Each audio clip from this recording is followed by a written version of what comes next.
الشیطان الرجیم بسم اللہ الرحمن الرحیم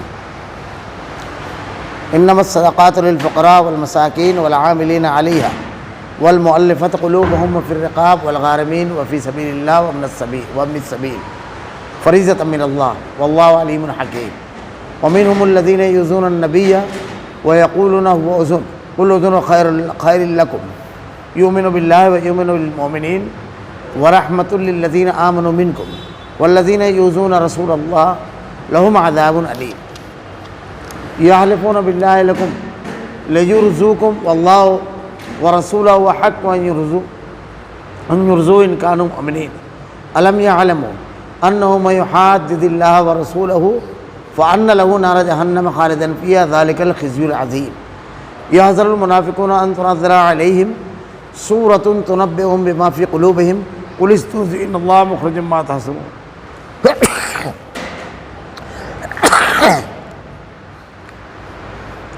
وَلَئِن سَأَلْتَهُمْ لَيَقُولُنَّ إِنَّمَا كُنَّا نَخُوضُ وَنَلْعَبُ قُلْ أَبِاللَّهِ وَآيَاتِهِ وَرَسُولِهِ كُنتُمْ تَسْتَهْزِئُونَ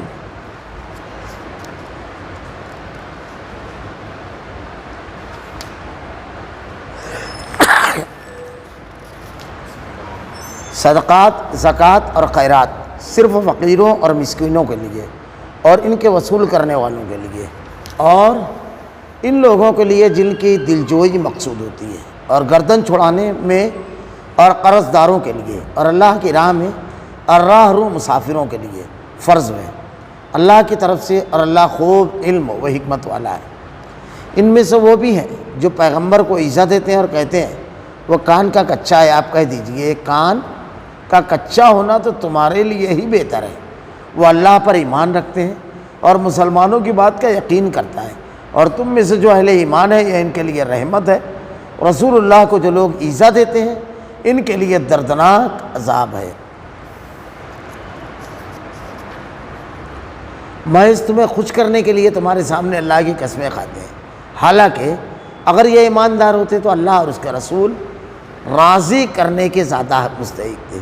کیا یہ نہیں جانتے کہ جو بھی اللہ اور اس کے رسول کی مخالفت کرے گا اس کے لیے یقیناً دوزخ کی آگ ہے جس میں وہ ہمیشہ رہنے والا ہے۔ یہ زبردست رسوائی ہے۔ منافقوں کو ہر وقت اس بات کا کھٹکا لگا رہتا ہے کہ کہیں مسلمانوں پر کوئی صورت نہ اترے جو ان کے دلوں کی باتیں انہیں بتلا دے۔ کہہ دیجئے تم مذاق اڑاتے رہو، یقیناً اللہ اسے ظاہر کرنے والا ہے جس سے تم ڈر دبک رہے ہو۔ اگر آپ ان سے پوچھیں تو صاف کہہ دیں کہ ہم تو یوں ہی آپس میں ہنس بول رہے تھے۔ کہہ دیجئے اللہ اور اس کی رسول کی اللہ اور اس کی آیتیں اور اس کے رسول ہی تمہاری ہنسی مذاق کے لیے رہ گئے تھے۔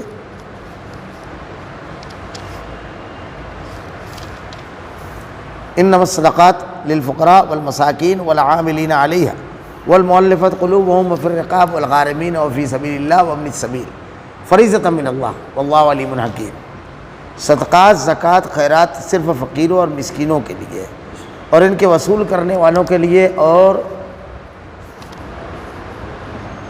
ان لوگوں کے لیے جن کی دلجوئی مقصود ہوتی ہے، اور جو گردن چھڑانے اور قرض داروں کے لیے اور اللہ کی راہ میں اور راہ رو مسافروں کے لیے فرض و اللہ کی طرف سے، اور اللہ خوب علم اور حکمت والا ہے۔ اس سے پہلے جو اوپر کی آیت تھی اس میں منافقین کا تذکرہ تھا کہ اللہ کے رسول صلی اللہ علیہ وسلم کے پاس جب مال آیا اور اللہ کے نبی صلی اللہ علیہ وسلم نے مال کو تقسیم کرنا شروع کیا تو ایک شخص نے اٹھ کر کے اعتراض کیا کہ اللہ کے نبی آپ انصاف سے تقسیم کیجیے۔ اللہ کے نبی صلی اللہ علیہ وسلم نے ارشاد فرمایا اگر میں انصاف نہیں کروں گا پھر کون انصاف کرے گا؟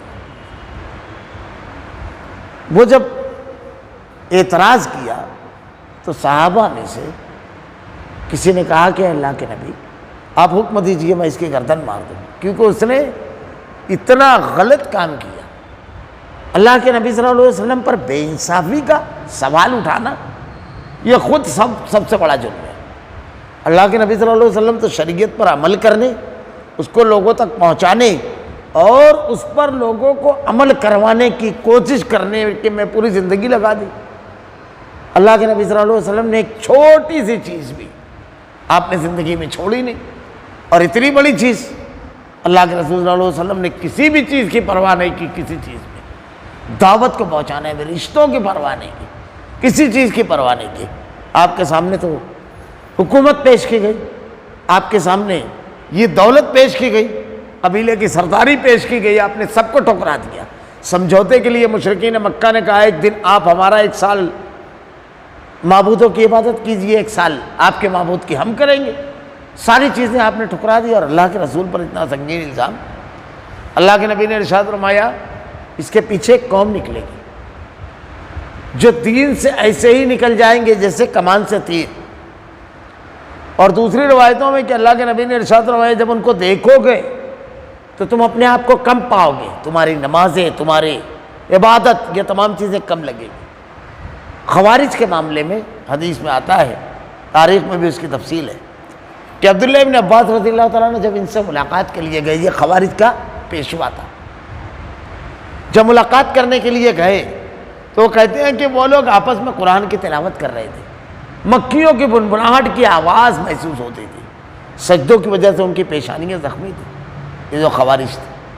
اب دیکھیے حضرت علی رضی اللہ تعالیٰ عنہ کا جو قاتل تھا اس نے قتل کے بعد نماز پڑھی ہے، یعنی انہوں نے یہ بنا لیا تھا کہ بہت بڑا دین کا کام، جو علماء کہتے ہیں خارجیت کی بہت ساری علامتیں آپ غور کیجئے۔ پہلی چیز، خارجیوں نے ہمیشہ اہل ایمان کی اور اہل حق کی مخالفت کی، اہل حق کی۔ یہ دیکھیے سب سے پہلا خارجی جو تھا اس نے کس پر اعتراض کیا؟ اللہ کے رسول صلی اللہ علیہ وسلم پر۔ آج کے دور کے خارجیوں کو دیکھیے آپ، اخوانیوں کو، مودودیوں کو، یہ صرف کس پر اعتراض کریں گے؟ اس ایک ملک پر جہاں اسلام بطور ایک قانون نافذ ہے۔ کبھی ایران پر اعتراض نہیں کریں گے جو صحابہ کو گالی دینے والے، مسلمانوں کو قتل کرنے والے، ہمیشہ مسلمانوں کے خلاف جنگ لڑنے والے، کبھی نہیں۔ ان ممالک کے خلاف کبھی ان کے یہاں خبریں نہیں آئیں گی، ان کے چہروں پہ مسکراہٹ نہیں بکھرتی ہے ان خبروں پر۔ لیکن جہاں ذرا سا آپ کو اس مسلم ملکوں کے بارے میں کوئی خبر لگ جائے جہاں اسلام بطور قانون نافذ ہے تو ان کی رات دن کا چین ختم ہو جاتا ہے۔ اب یہ سنن و نوافل ترک کو کر سکتے ہیں، لیکن اس خبر کو فارورڈ کرنا، اس جھوٹی خبر کو پھیلانا سب سے بڑی نیکی سمجھتے ہیں۔ اہل ایمان کی مخالفت سب سے پہلا وتیرہ ان کا۔ اور ان کے حسن البنا سے لے کر مودودی تک کے دیکھیے آپ، صحابہ کرام کی مخالفت کی کیا کارنامہ ہے ان کا؟ سب سے بڑا کارنامہ یہی کسی نے لکھا ہے کہ ان کے بعد صحابہ پر لعن طعن کرنے والوں کی ایک ایسی کھیپ تیار ہوئی کہ اس سے پہلے تاریخ میں کبھی نہیں تھی۔ یہ ان لوگوں کا کارنامہ ہے۔ خارجیت کا پہلا مزاج اہل حق کی مخالفت۔ صحابہ سے جنگیں لڑی ہے انہوں نے، صحابہ کرام سے جنگ لڑی ہے انہوں نے۔ حضرت علی رضی اللہ تعالیٰ عنہ نے باقاعدہ ان سے جنگ لڑی ہے، جنگ نہروان جو ہے، اور قتل کیا ان لوگوں کا۔ ایک مرتبہ کسی نے، کہتے ہیں نا کہ ان لوگوں کا معاملہ ایسا تھا کہ اہل ایمان کے انتہائی شدید دشمن 3 لوگوں نے باقاعدہ پروگرام بنایا، 3 لوگوں کو قتل کا، حضرت امیر معاویہ رضی اللہ تعالیٰ عنہ، حضرت علی رضی اللہ تعالیٰ عنہ، باقاعدہ حضرت مغیرہ بن شعبہ، عمرو بن عاص کو۔ لیکن ایک ہی صرف وہ کامیاب ہوا، ابن ملجم، جس نے حضرت علی رضی اللہ تعالیٰ عنہ کو شہید کیا۔ جن لوگوں نے اس کو دین کی بہت بڑی خدمت سمجھ کر کے کیا تھا دین کی، تو خارجیوں کی سب سے پہلی علامت یہ۔ دوسری، ہمیشہ ان کا سوال مال پر ہوتا ہے، حکومت، اقتدار، یہ دیکھیے ان کی پوری بحث اسی کے گرد گھومتی ہے۔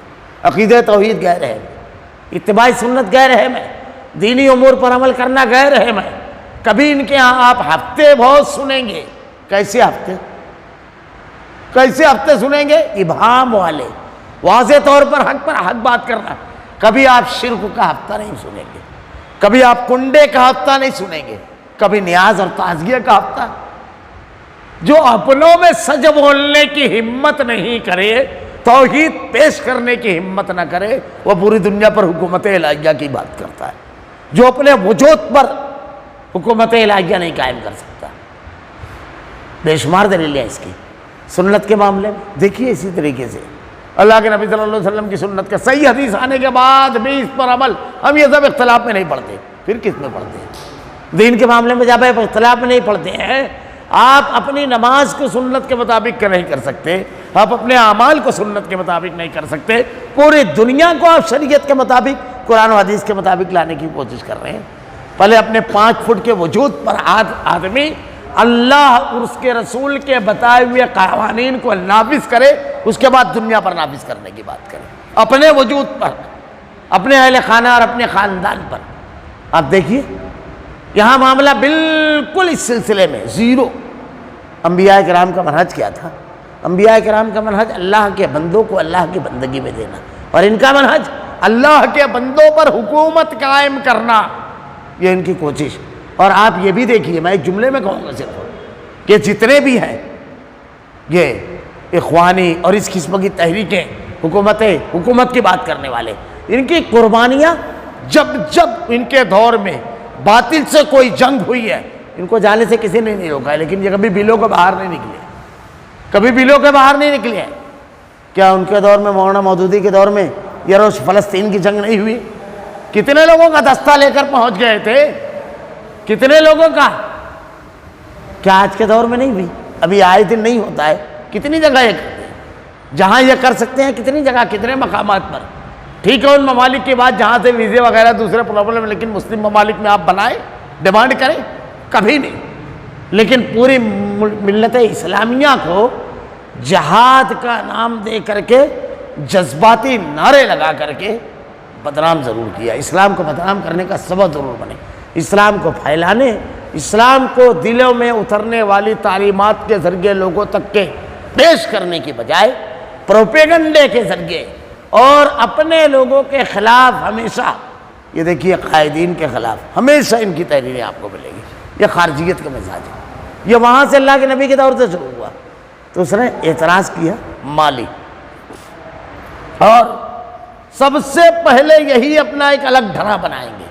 صحابہ کرام ابو بکر، عمر، عثمان غنی رضی اللہ تعالیٰ عنہ، ان لوگوں کا معاملہ کیا تھا؟ ابو بکر صدیق رضی اللہ تعالیٰ عنہ، ان کا منہج وہ نہیں ہے، اس سے ہٹا ہوا۔ حضرت عمر فاروق رضی اللہ تعالیٰ عنہ، اللہ کے نبی نے کہا میری امت میں اگر کوئی محدث ہے تو حضرت عمر رضی اللہ تعالیٰ عنہ۔ حضرت حذیفہ رضی اللہ تعالیٰ عنہ کو اللہ کے نبی صلی اللہ علیہ وسلم نے تمام منافقین کے نام بتا دیے تھے، یہ رازدار رسول تھے، اور آپ سے کہا تھا کسی کو بتانا نہیں۔ حضرت عمر رضی اللہ تعالیٰ عنہ نے پوچھا تو آپ نے کہا کہ اللہ کے رسول صلی اللہ علیہ وسلم نے مجھ سے وعدہ لیا تھا کہ یہ راز میرے سینے میں رہے گا۔ تو کسی کی موت ہو تو آپ ضرور دیکھتے تھے کہ حذیفہ ہے یا نہیں جنازے میں۔ تو آپ نے ایک سوال حضرت حذیفہ رضی اللہ تعالیٰ عنہ سے کیا کہ میرے جو کارندے ہیں سرکاری، ان میں کوئی منافق تو نہیں ہے؟ اللہ کے نبی صلی اللہ علیہ وسلم کے وعدے کا لحاظ کرتے ہوئے حضرت حذیفہ رضی اللہ تعالیٰ عنہ نے جواب دیا، بولے ایک شخص ہے۔ بولے کون؟ تو بولے اس کا نام نہیں بتاؤ گا۔ اس کے بعد حضرت حذیفہ رضی اللہ تعالیٰ عنہ کہتے ہیں کچھ ہی دنوں میں حضرت عمر رضی اللہ تعالیٰ عنہ نے اس کو فارغ کر دیا، اللہ نے ان کے دل میں بات ڈال دی، اور کچھ ہی دنوں کے بعد حضرت عمر رضی اللہ تعالیٰ عنہ نے یہ بعد میں بتایا حضرت حذیفہ رضی اللہ تعالیٰ عنہ نے کہ حضرت عمر رضی اللہ تعالیٰ عنہ نے ان کو گھر بٹھا دیا کچھ ہی دنوں کے اندر۔ تو منافقین کا یہ تذکرہ ہو رہا ہے۔ اب یہ بتایا جا رہا ہے کہ مال کی تقسیم جس پر تم اعتراض کر رہے ہو، اللہ بتا رہا ہے سنو، تمہارے نزدیک پیمانہ، اللہ کے نزدیک پیمانہ کیا ہے؟ یہ دیکھیے اللہ تعالیٰ بتا رہا ہے۔ اور یہ جو تقسیم ہے، یہ زکوٰۃ، ایک ہوتا ہے نفلی صدقہ اور ایک ہوتی ہے زکوٰۃ۔ زکوٰۃ فرض ہے، 2.5% مال کے اوپر طے شدہ ہے، کمائی کا جو مال ہے۔ کھیتی وغیرہ پہ جو ہے، بارش کے پانی سے اگر کھیتی ہو تو 10% ہے، یعنی 100 تھیلے پر 10 تھیلے، اور اگر بورویل یا کنویں سے آپ پانی لا کر کے کرتے ہیں تو یعنی 50% ہے، ارے 5% ہے، یعنی 100 تھیلے پر 5 تھیلے۔ اور ایسے ہی اگر آدمی کو دفینہ ملتا ہے تو اس کا 20% دینا ہے۔ تو کما کر کے، تجارت کر کے جو مال آدمی حاصل کرتا ہے اس کا 2.5% ہے، یعنی 100 روپیے پر 2.5 روپیہ، 40,000 پر 1,000، 7.5 تولہ سونا یا 52 تولہ چاندی، یا اتنا پیسہ آدمی کے پاس سال گزار دے وے تو اس ریشو کے حساب سے اس کو زکوٰۃ دینا ہے۔ اب اس کی پوری تفصیلات اللہ تعالیٰ نے بیان فرمائی۔ کس کو دینا ہے اس کی تفصیل، کس کو عطا کس کو کرنا ہے، زکوٰۃ دینے والا کون ہے یہ بتا کر کے اب کن کو زکوٰۃ دی جائے، مستحقین کون ہے، ان کی تفصیل بیان کی جا رہی ہے۔ انما الصدقات للفقراء والمساکین، صرف فقیر اور مسکینوں کے لیے۔ زکوٰۃ کے پہلا مصرف جو ہے فقیر ہے، پھر مسکین ہے۔ اس میں دیکھیے ایک چیز یہ 8 مصارف بیان کیے گئے ہیں، ایک فقیر، دوسرا مسکین، تیسرا عاملین جو ان کو وصول کرنے والے ہیں، چوتھا والمؤلفۃ قلوبہم اور جن کی دلجوئی مقصود ہے، پھر اس کے بعد وہ پھر رقاب گردن چھڑانے میں، والغارمین قرض داروں کے لیے، واللہ وابن السبیل اللہ کی راہ میں، وفی سبیل اللہ اللہ کی راہ میں، وابن السبیل اور راہ میں راہرو مسافر کے لیے فرض ہے۔ یہ 8 مصارف بیان کیے گئے۔ ان 8 مصارف کے بارے میں امام شافعی رحمۃ اللہ علیہ اور دیگر لوگوں کا قول ہے کہ زکوٰۃ کا پیسہ 8 حصے میں تقسیم کیا جائے گا، اور یہ 8 مصارف جو بتائیں سب میں تھوڑا تھوڑا 8 حصے میں سے ایک حصہ دے دیا جائے گا۔ ایک دوسرا قول امام مالک اور امام ابو حنیفہ رحمۃ اللہ علیہ اور دیگر کا ہے کہ اس طرح نہیں، بلکہ یہ دیکھا جائے گا کہ ضرورت مند کہاں ہے، جہاں پر ضرورت مند زیادہ ہے، جہاں ضرورت زیادہ ہے، جیسے کبھی ایسا ہو سکتا ہے کہ کہیں غریب زیادہ ہوں، کہیں ایسا ہو سکتا ہے مسکین ہو، کہیں ایسا ہوتا کہ غریب اور مسکین کوئی نہ ملے۔ آج عرب ممالک میں کچھ ممالک ایسے ہیں کہ غربا تلاش کرتے رہتے ہیں، وہاں مقروض مل گیا وہاں دے دیا جائے۔ کوئی مسافر ہے جس کا سب سامان لٹ چکا ہے، وہ غلام کو آزاد کرانا، آج کے دور میں بے گناہی کی قید میں اگر کوئی شخص ہے اور کچھ دے کر کے اس کا معاملہ ہو سکتا ہے وہ کرا جائے۔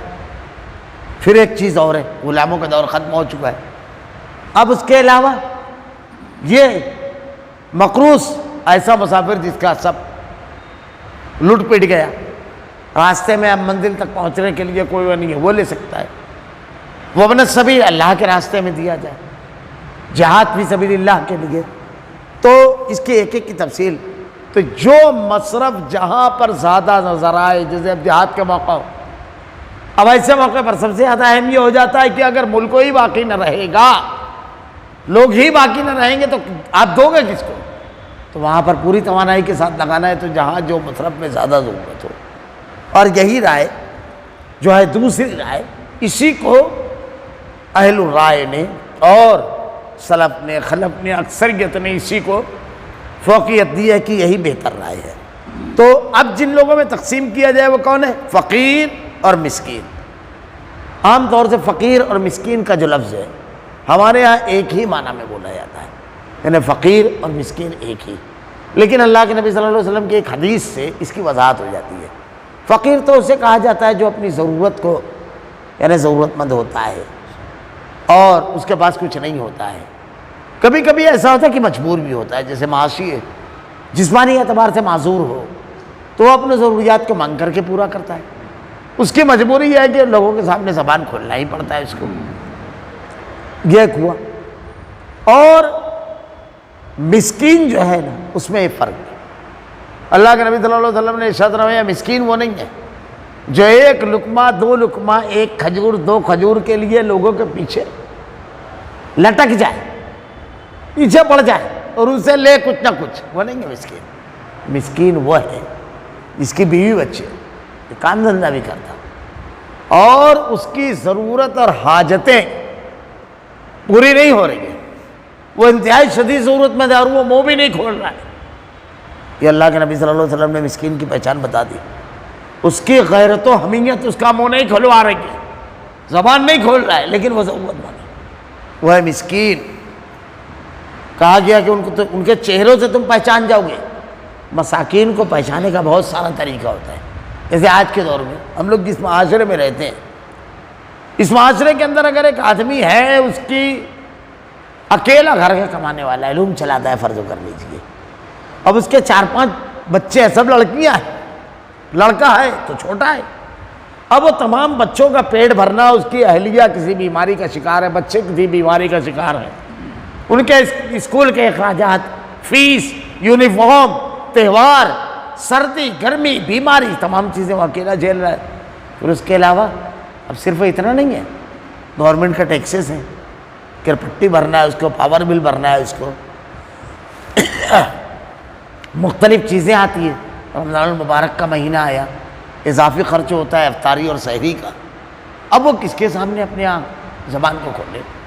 تو کیا ہم یہ سمجھ نہیں پاتے کہ اتنے اخراجات میں یہ تمام بوجھ اکیلا چک تو اٹھا پائے گا؟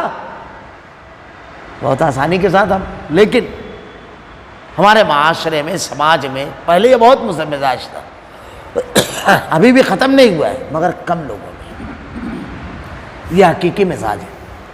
غربا اور مساکین اور اس کو تلاش کرنا، ڈھونڈنا، یہ بڑی اہم چیز ہے۔ اللہ کی جنت بڑا قیمتی سامان ہے اللہ کا۔ جنت کے حصول کے لیے ہم کو بھی محنت کرنا چاہیے، ظاہر کر دیا ہے، بتا دیا گیا کیسے کیا طریقہ کار، اس لیے ضرورت مندوں کو تلاش کر کے اس تک کے پہنچانا یہ بڑی نیکی ہے، بڑی زبردست ہے۔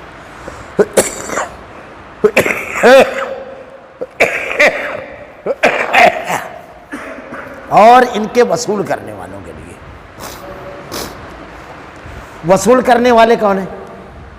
جو لوگ زکوٰۃ وصول کرنے کے لیے گورنمنٹ کی طرف سے متعین کیے جاتے ہیں ان کو دینا، اور گورنمنٹ یعنی بیت المال کے ذمہ داران ان کو اس میں سے تنخواہ دے سکتے ہیں، جو زکوٰۃ وصول کرنے والے ہیں، جو زکوٰۃ کی وصولی کرنے والے ہیں۔ یہ تیسرے ہیں۔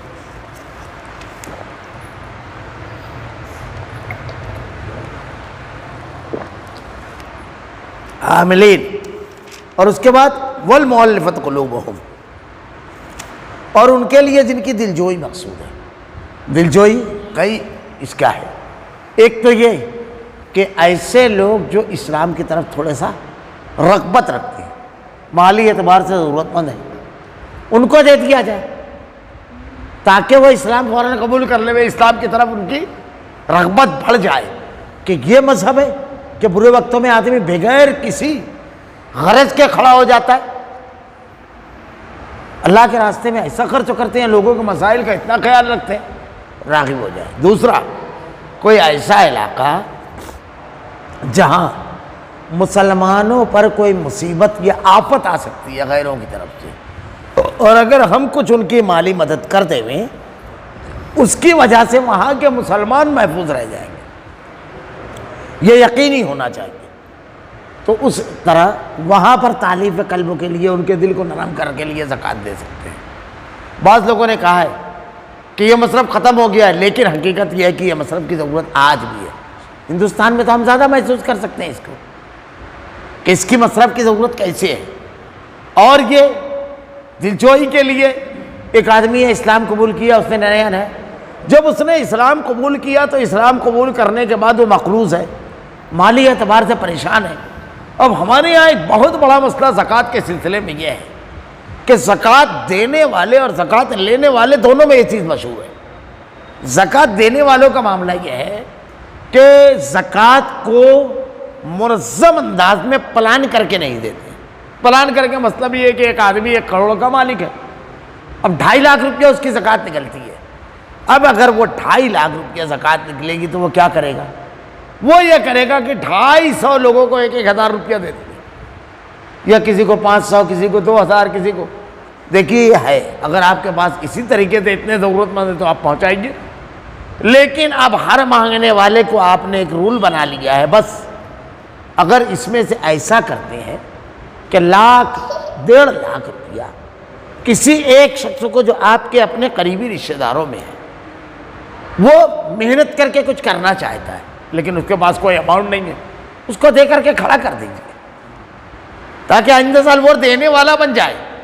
کبھی کسی کے گھر بنانے کی ضرورت ہوتی ہے، کسی کی تعلیم کی ضرورت ہوتی ہے، مطلب اتنا دے دیا جائے کہ وہ خود پیروں پر کھڑا ہو جائے، نہ کہ ہر سال اس کو امید لگانی پڑے کہ ابھی بچوں کا کپڑا بنانا ہے تو چلو خالو کی طرف سے تو اتنا آتا ہے، ماما کی طرف سے تو اتنا آتا ہے۔ یہ نہیں، کوشش یہ کرنا چاہیے منظم، یا 5-7 معاشی اعتبار سے مستحکم افراد مل جائیں اور وہ پروگرام بنانے میں کہ بھائی 50-50 ہزار روپیہ اگر 10 آدمی مل جاتے ہیں تو 5 لاکھ ہو جاتا ہے، 5 لاکھ میں 2-2 لاکھ میں 2.5 لاکھ میں چھوٹا موٹا کاروبار کرنے والے کسی فرد کو دے کر کھڑا کر دیا جائے۔ اچھا اس کو دیا بھی کس طرح جائے؟ یہ جو ہمارے یہاں طریقہ کار ہے، پہلی چیز آپ زکوٰۃ میں اگر کوئی چیز کسی کو دیتے ہو تو اس کو واپس نہیں لے سکتے۔ اگر آپ نے کسی کو پلاٹ خرید کر کے دے دیا، بے گھر ہے، آپ نے ایک پلاٹ دے دیا ہے، اب وہ پلاٹ بیچنا اگر چاہے تو آپ نہیں لے سکتے، شریعت نے منع ہے۔ کیوں جانتے؟ ارے بھائی 5 لاکھ کا پلاٹ اگر آپ نے اس کو دیا تھا تو کیا وہ آپ سے سودا کر پائے گا کیا؟ 10 سال بعد بھی بیچنے جائے گا تو آپ 5 میں مانگیں گے تو چپکے سے دے کے ہٹ جانا پڑے گا نا اس کو، جبکہ اس کی قیمت کیا ہو چکی رہے گی؟ 15 لاکھ روپیہ۔ آپ نہیں خرید سکتے، کوئی تیسرا خرید سکتا ہے۔ زکوٰۃ میں دی ہوئی چیز جس نے دی ہے، کوئی شے اگر ہے تو وہ شے آپ واپس نہیں لے سکتے، یعنی وہ فروخت کر رہا ہے تو آپ بیچ نہیں سکتے، آپ نہیں لے سکتے، کوئی تیسرا خریدے پھر اس سے اگر آپ لے رہے ہیں تو وہ ایک الگ بحث ہے۔ اب اس میں یہ طریقہ نہیں اختیار کرنا چاہیے مچھلی والا۔ سنیچر کے دن والے کیسے تھے کہ جمعہ کو جال ڈالتے تھے اور اتوار کو نکالتے تھے، بولے سنیچر کو ملا ہے تو کہاں پکڑے؟ تو ایسے نہیں کہ اب تھرڈ آدمی کو لگا دیا جائے کہ یار جا تو خرید، میں ہوں نا، میرا نام بولنا، اب خریدا تو اسی نہیں ہے، اب اس سے آپ خرید رہے 10,000 بڑھا کر کے 20,000، یہ نہیں، اس میں دماغ نہیں لڑانا گیا۔ یہ ایک چیز، 5-7-10 لوگ ہیں تو مل کر کے 1-2 لوگوں کو کھڑا کریں، ہر سال اجتماعی نظام بنائیں۔ اب جب آپ کھڑا کریں گے تو آپ کا معاملہ یہ نہیں رہنا چاہیے ارے کھڑا کیے 2 لوگوں کو، کیا ہوا؟ کھا پی کے پھر ویسے ہی لوم چڑھانے لگے، پھر ویسے ہی ہو گئے زیرو۔ تو آپ نے کوشش تو کی، اب آپ کام روک دیں گے؟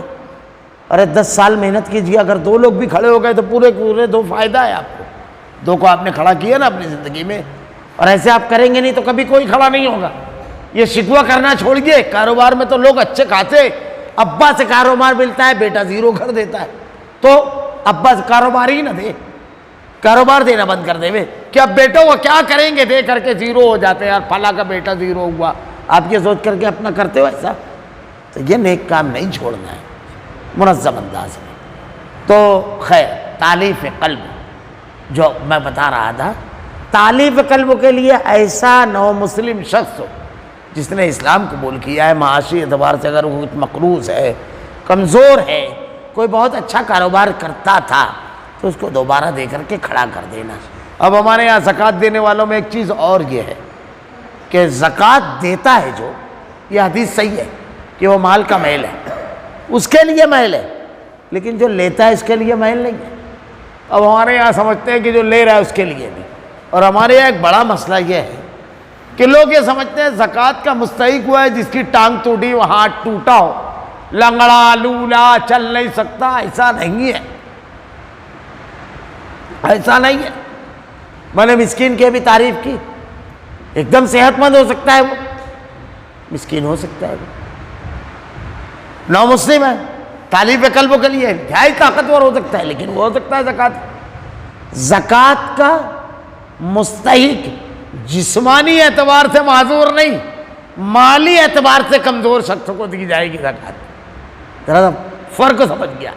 ہمارے یہاں یہ فلسفہ ہو گیا۔ بعض مرتبہ تو ایسا ہوتا ہے کہ ایک آدمی کہتا کہ زکوٰۃ نہیں چلتی ہے مجھ کو، تو باقاعدہ لوگ فتویٰ پوچھتے ہیں کہ مولانا میرا رشتہ دار ہے، ضرورت مند ہے، لیکن میں اگر اس کو زکوٰۃ دوں گا تو وہ نہیں لے گا، نہیں لے گا، اب کیا کروں، بنا بتائے دے دوں؟ یہ بڑا مسئلہ ہے۔ تو ایسی صورت میں علمی کی بنیاد پر جب ہوتا ہے تو مسالے دیکھ کر کے علماء اس مناسبت سے جواب دیتے ہیں۔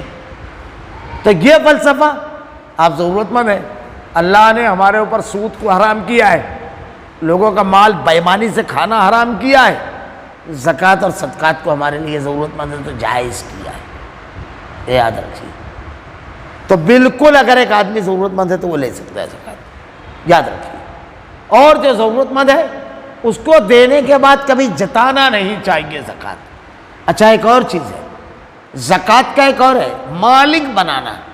اگر آپ نے کسی کو زکوٰۃ دیا، جیسے ایک آدمی ہے، اب 10 پلاٹ اس نے خریدا، اب اس کا پروگرام ہو گیا کہ میرا جو زکوٰۃ کا اماؤنٹ نکلتا ہے یہ پلاٹ کے آس پاس آ جاتا ہے، بقیہ کچھ روکڑا رہے گا وہ روکڑا دے دوں گا، تو اپنے رشتہ داروں کو ایک ایک پلاٹ سب کو 10 کو دے دوں۔ تو اب اس نے 10 کو جب دے دیا تو ان کے نام پر کرنا ہے، اس کو خریدی دینا ہے، اس کو ایسا نہیں کہ اس پر وہ ناک بن کر کے بیٹھا رہے۔ اب وہ بیچنا ہی چاہے، وہ آپ نے زکوٰۃ ادا نہیں کیا۔ زکوٰۃ ادا کرنے کا مطلب مالک بنانا، اور بھی بہت ساری چیزیں، فیس بھرنا ہے اس کے بچے کی، اب آپ دے ہی نہیں رہے ہیں، وہ دوڑ رہے ہیں بیچارہ، ہاں ٹھیک ہے میں دے دوں، ہاں ٹھیک، ارے بھائی آپ اس کو دے دیجیے، وہ ادا کر دے گے، اس کو مالک بنانا ہے۔ یہ بھی ایک چیز ہے کہ حضرت وہ میرا مقروض ہے تو کیا کروں، اس کو کاٹ لوں کیا اتنا؟ 50,000 میرا مقروض ہے اور میری زکوٰۃ نکل رہی ہے 1 لاکھ، تو اس کا بغیر بولے کاٹ لوں کیا 50,000؟ آپ کا وہ لین دین قرض ہے وہ الگ ہے، اللہ کے حساب میں مت ڈالو اس کو دے دو، آپ اس کو مالک بناؤ پہلے، ہو سکتا ہے کہ وہ آپ کو 25 ہی لوٹائے اور اس کو زیادہ ضرورت ہو دوسرے مقام پر 25 کی، اب اپنا حساب کلیئر کر رہے ہیں، زکوٰۃ نہیں ادا کر رہے ہیں، اپنا حساب ایڈجسٹ کر رہے ہیں۔ زکوٰۃ کس کا نام ہے؟ دے دینے کا۔ آپ تو یہ مال واپس آئے اس کا رستہ نکال رہے ہیں، تجارت کر رہے ہیں کہ زکوٰۃ دے رہے ہیں؟ آپ نے لین دین کیا تھا، وہاں پر قرض دیا تھا، کسی ضرورت پر دیا تھا، پارٹنرشپ کی تھی، الگ الگ وجہ سے آپ کا مقروض ہو سکتا ہے، تو وہ آپ کا معاملہ دوسرا ہے، اس کو آپ اس میں مت ڈالیے، داخل مت کیجیے۔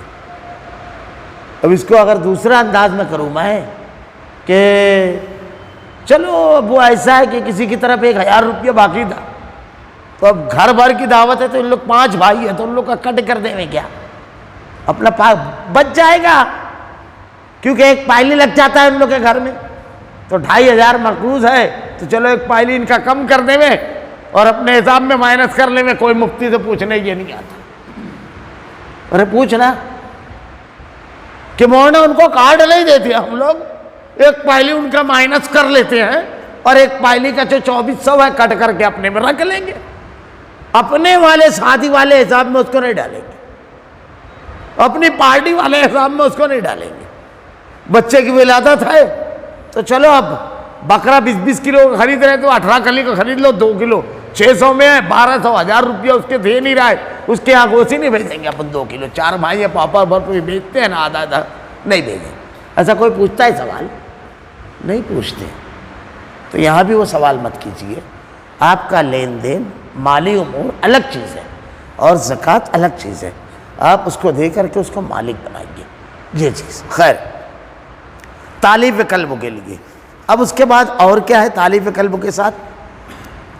گردن چھڑانے اور قرض داروں کے لیے، غلام آزاد کرنے، مکاتب۔ پہلے دور میں یہ تھا جب غلامی کا دور تھا، کوئی شخص آزادی کے لیے اپنے مالک سے یہ طے کر لیتا تھا کہ میں تجھ کو اتنا روپیہ کما کر کے دوں گا، جب اتنا روپیہ میں نے کما کر کے دے دیا تجھ کو تو پھر میری آزادی رہے گی، فرض کر لو 10,000 20,000 جو بھی اس دور میں طے ہوتا تھا، یہ مکاتب۔ تو ایسے غلام کی مدد کرنا، یا کوئی غلام ہے آپ اس کو آزاد کروا دو اس کے مالک کو کچھ لے دے کر کے، تو یہ جو چیز ہے یہ بڑی اہم چیز ہے، یہ کرنا۔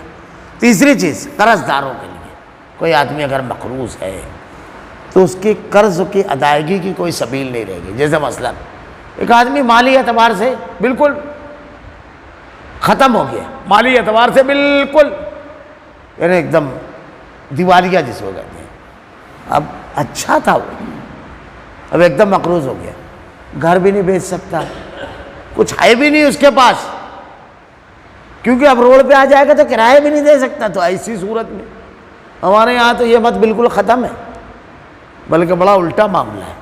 کسی کے بارے میں اگر معلوم پڑتا ہے کہ وہ مالی اعتبار سے تھوڑا سا دیوالیہ ہو گیا ہے تو پہلے بولتے ہیں لا بھیا تیرا تو معاملہ ختم ہے، اب ڈھسل رہا ہے، جب ٹیکے کی ضرورت ہے تو جب ہم لوگ جو سارے ہیں وہ ہٹاتے ہیں، الٹا ہے۔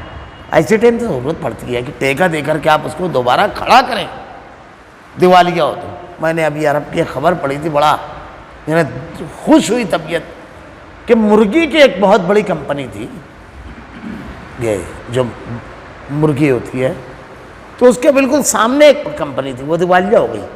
کمپنی بند ہونے پر جب آئی تو سامنے والی کمپنی والے کو جب معلوم پڑا تو اس نے اس کو خبر بھیجی 10 لاکھ ریال میں دیتا ہوں دوبارہ کمپنی کو کھڑا کر۔ 10 لاکھ ریال اس کو دیا اور دوبارہ اس کو کھڑا کیا۔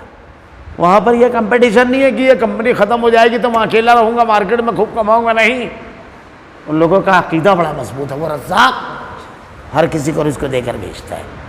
تو یہ قرض دار کبھی ایسا بھی ہوتا ہے، تعلیم کی وجہ سے کوئی قرض دار ہو گیا، بیماری کی وجہ سے کوئی قرض دار ہو گیا، مقروض ہو گیا، مختلف اسباب کی وجہ سے لوگ مقروض ہوتے ہیں۔ ہم لوگ کبھی اپنے رشتہ داروں میں تلاش کرتے ہیں کوئی مقروض؟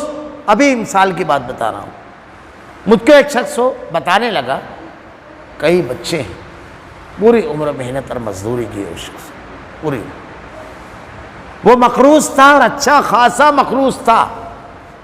رمضان المبارک میں جب اس نے مجھ سے تذکرہ کیا، اچھا خاصا، لیکن اتنا باغیرت اور باہمیت کہ مجھ کو یقین تھا وہ کسی کے سامنے نہیں بولے گا، لیکن معاشرے میں بہت سارے لوگ ڈھونڈ کر اس کو نکال سکتے تھے کہ ایک آدمی مزدوری کرتا ہے، کہیں مقروض تو نہیں ہے، کچھ قرض تو نہیں ہے، 3000 5000 10,000 چھوٹے موٹے اخراجات میں لوگ قرضوں میں پریشان رہتے ہیں۔ تو مقروض ہم یہ مزاج بنائیں، اس کا ایک اور فائدہ ہوگا، کبھی کبھی قرض لے کر کے لوگ نہیں دینے کی نیت سے لیتے ہیں، برے لوگ، بدترین لوگ ہیں۔ دینے کے لیے سے جو لوگ لیتے ہیں اللہ تعالیٰ سبیل پیدا فرماتا ہے، لیکن کبھی کبھی ایسا ہوتا ہے کہ آدمی کے پاس پیسہ نہیں ہوتا ہے، وہ دے نہیں پاتا ہے، وہ مجبور ہوتا ہے۔ ایسا شخص جو نیت رکھتا ہوا اور مجبور ہے تو پہلے اس کو تلاش کر کے دینا چاہیے، سب طرف سے کٹے۔ یہ سال بھر میں ہمارے مسائل کے حل کی بہت، زندگی کے ہر سطح کے لوگ مساکین، ان کو ڈھونڈ کر ہم دے دیں گے، تالیف قلب کر لیں گے، مقروض کی قرضوں کی ادائیگی ہو جائے گی، وہ عید پر بالکل ٹائٹ فٹ رہے گا۔ اس کے بعد اللہ کی راہ، جہاد فی سبیل اللہ، اس کا بڑا وسیع مفہوم ہے۔ اللہ تعالیٰ کی راہ میں کی جانے والی تمام کوششیں اور ان کوششوں میں جدوجہد کرنے والے افراد اس میں شامل ہیں۔ اسی لیے لوگوں نے کہا ہے کہ علماء، دعات اور مبلغین جو ہیں، جو اللہ کے دین کی دعوت کا کام کر رہے ہیں، امت کی یہ ذمہ داری ہے کہ دیکھیں کہ یہ دعات، یہ علماء، یہ جو کام کر رہے ہیں دین کا، یہ لگے ہوئے ہیں، ان کے ضروریات اور ان کے تقاضے کیا ہیں۔ وہ باغیرت اور حمیت، وہ باغیرت اور باہمیت نہیں کہیں گے۔ بڑا مسئلہ یہ ہے کہ میں خود جب بول رہا ہوں تو بڑی جھجک ہے میرے الفاظ کے اندر، ڈر لگتی ہے بولتے ہوئے کہ کہیں آدمی، ہمارے یہاں تو بڑا مزاج ہے لوگوں کا اس دیوار کا کھلا اس دیوار میں ٹھوکنے کی، تو کہیں اور نہ پھٹ کر دے کہ اپنے لیے بول رہے ہیں۔ یہ سب چیزوں کا خوف بھی ہوتا ہے ایک آدمی کو، لیکن یہ حقیقت ہے کہ ہمارا معاملہ نہیں، لیکن جو علماء واقعی دعوت کا کام کرتے ہیں، دعات اور مبلغین، اب اس میں الگ الگ سطح پر لوگ کام کرتے ہیں، آپ ایک ہی سطح پر جائزہ مت لیجئے۔ اللہ کے دین کی نشر و اشاعت کی کوشش کرنے والے افراد جو ہیں اپنی اپنے سطح پر، ایک مزدور اپنی سطح پر کرتا ہے، ایک بڑا آدمی اپنی سطح پر کرتا ہے، ایک عالم اپنی سطح پر کرتا ہے۔ تو یہ جو چیز ہے، اب کسی کو کچھ چیزوں کی ضرورت پڑتی ہے دعوت میں، کسی کو کتابوں کی ضرورت پڑتی ہے، کسی کو کسی چیز کی، تو اس مناسبت سے اللہ کی راہ میں جہاد کرنے والے مجاہد فی سبیل اللہ، اس کی تو تمام چیزوں کو پورا کرنا چاہیے، تمام۔ اور راہ کے مسافر، وہ مسافر جو راستے میں ہے، جس کا سامان لٹ گیا، چوری ہو گیا، کچھ بھی ہو سکتا ہے، تو ایسے مسافروں کے لیے آپ یہ کر سکتے ہو۔ بلکہ کبھی کبھی تو ایسا رہتا ہے سب رہ کر کے بھی آدمی فقیر ہو جاتا ہے۔ مجھ کو یاد ہے کہ ہندوستان میں جب نوٹ بندی ہوئی تو میں پروگرام کے لیے نندربار گیا ہوا تھا، تو کئی ایک واقعات بڑے عجیب و غریب ہوئے۔ 9-10 بجے کا ٹائمنگ تھا شاید، میرے خیال سے ایسے ہی کچھ قریب کا ٹائمنگ تھا جب نوٹ بندی کا اعلان ہوا تھا۔ تو میں ایک میڈیکل پر دوا لینے کے لیے گیا، پروگرام میں میری تقریر ختم ہوئی، میں دوا لینے کے لیے گیا تو میڈیکل پر ایک شخص آیا، بڑا لمبا ٹیکا لگایا ہوا تھا اور بڑی خراب زبان استعمال کر رہا تھا وزیر اعظم کے سلسلے میں. تو مجھ کو بڑی حیرت ہوئی، تو میں نے اس سے کہا کہ یار آپ یہ زبان تو مت استعمال کرو. تو وہ کہنے لگا کہ میرے یہاں کل مہمان آنے والے ہیں اور میرے پاس صرف 250 روپیہ چینج ہے، اور بولے یہ نیوز دیکھو. تو میں نے جب نیوز دیکھی تو 500 اور 1000 روپیے کی نوٹ پر بینڈ لگ چکا تھا. بولے اب میں کہاں سے لاؤں گا بٹن، کدھر سے لاؤں گا؟ بولے پیسہ چاہیے، پیسہ، میرے سارے پرابلم کل ہے، کیا کروں گا؟ تو میں پھر کچھ نہیں کہا. اب وہاں سے جب نکلے ہم لوگ تو ایسا ہوا کہ راستے میں ٹول ناکوں پر، ہوٹلوں پر لوگ کھڑے ہوئے. اب لمبے سفر پر ایک آدمی فیملی لے کر کے نکلا تو بڑے نوٹ لے کر کے نکلتا ہے، چھوٹے نوٹ زیادہ نہ ہو تو تھوڑا بہت چلر تھا. وہ بچوں کو چائے پان کرا لیا، 500 کو نیٹ دے رہے تو کاؤنٹر والا بھی نہیں دے رہا ہے، کیوں لے گا؟ اب وہ بند ہو گیا ہے نوٹ. تو اب وہ کار ہے، کون سی کار، کیا بولتے ہیں وہ، کون چیونر ہے، کیا نام، پرچیونر، ہاں یہ. بولے وہ کار والا. بولے کتنا ہے؟ بولے 120 روپیہ، 134 روپیہ. وہ جوڑ رہے ہیں چلر. 500 کے نوٹ تو غائب ہی ہو گئے 1000 کی. تو وہ کیا تھے وہ مسافر؟ کروڑوں کے مالک. نیچے جو کار ہے ان کے سواری جس پر کر رہے ہیں وہ 25 لاکھ 35 لاکھ 40 لاکھ کی. اب بتاتے بھی ڈر لگ رہی ہے، کتنی بتائیں گے؟ تو ابھی تو پیسہ ہی نہیں ہے. تو یہ سب ضرورت مند ہو گئے تھے جب. تو ایسے حالات ایک دم اچانک ہو سکتے ہیں کبھی بھی. تو ایسا مسافر جو بیچارہ گھر سے دور ہو، ضرورت مند ہو، اس کے اوپر زکوٰۃ کو خرچ کرنا. اب ذرا سا صرف اتنا غور کیجئے کہ اللہ تعالیٰ نے جو مصارف بتائے ہیں، یہ سماج اور معاشرے کے وہ طبقے ہیں جو منہ نہیں کھولتے، جو بولتے نہیں ہیں، لیکن جب ان کی ضرورت پڑے تو ہمارے مسائل ہیں. شریعت نے حکم دے کر کے صاحب مال افراد کے ذریعے ان مسائل کو حل کیا. اگر اس کا صحیح نظام بنا لیا جائے، منظم انداز میں کیا جائے، تو سمجھ لیجئے کہ بہت سارے مسائل ہمارے معاشرے سے ختم ہو جائیں گے. مولانا ابوالکلام آزاد رحمۃ اللہ علیہ نے ایک کتابچہ چھوٹا سا لکھا ہے. آپ کہتے ہیں کہ قرآن میں اقیم الصلاۃ وآتوا الزکوٰۃ ہے، تو نماز باجماعت پڑھنا ہے، تو زکوٰۃ بھی باجماعت ادا کرنا ہے، یعنی اجتماعی نظم ہونا چاہیے. اور جب اجتماعی نظم ہوگا تو حضرت عمر بن عبدالعزیز کے دور خلافت 2 سال ہے، لیکن دوسرے سال میں کوئی زکوٰۃ لینے والا نہیں تھا، ڈھونڈنا پڑتا تھا لوگوں کو. مال لینے والا نہیں تھا، ایسا سسٹم بنایا تھا انہوں نے، مالی امور میں ایسا سسٹم کیا تھا انہوں نے. تو اس کو منظم انداز میں کرنا چاہیے. اللہ رب العالمین سے دعا ہے کہ رب العالمین جو مالدار ہیں رب العالمین انہیں زکوٰۃ کی ادائیگی کی توفیق دے رب العالمین. حقیقی مستحقین کو تلاش کر کے ان تک پہنچائے رب العالمین. اس کام کو منظم انداز سے کرنے کی توفیق دے، اور اس کا جو عذاب تو نے بیان کیا ہے قرآن میں، احادیث میں، نہ ادا کرنے کا، رب العالمین اس سے ہماری حفاظت فرما رب العالمین. رب العالمین دیگر صدقات کو تیرے راستے میں خرچ کرنے کی، ادا کرنے کی توفیق دے رب العالمین. الہ العالمین ہمارا خاتمہ ایمان پر فرما. ربنا لا تزغ قلوبنا بعد إذ هديتنا وهب لنا من لدنك رحمة إنك أنت الوهاب. سبحانك اللهم وبحمدك أشهد أن لا إله إلا أنت أستغفرك.